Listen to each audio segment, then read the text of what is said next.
यो बर्दी लाउँदै हामी सबैको कुटाएर गाली खाने हो। हामी यही खाना आएको हो घरबाट।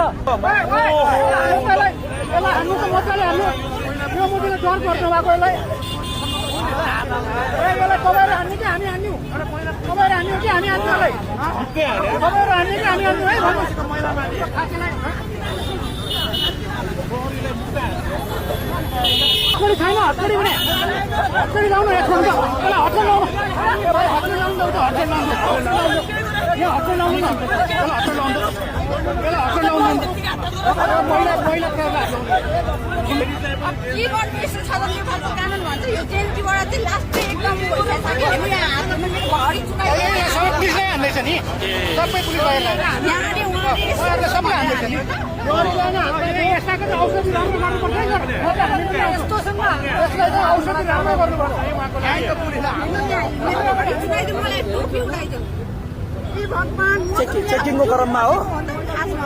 मैले भने यहाँबाट माथिबाट जानु भनेको नेपालको कानुन यहाँ रे त्यहाँ रे तिमीहरूले के गर्छ तिमीहरू आफ्नो काम गर। म हिँड्न नपाउने बाटो हो यस्तो मैले यति भनेको मेरो हात हाल्यो कि घडी कहाँ भयो थाहा छैन। मैले दिदीबहिनीले हात लाउने होइन नि, हातले लगाएको गर्दैमै हो।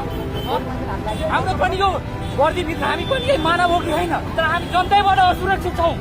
के गर्ने के भन्न चाहनुहुन्छ यहाँबाट? हामी केही भन्न सक्दैनौँ।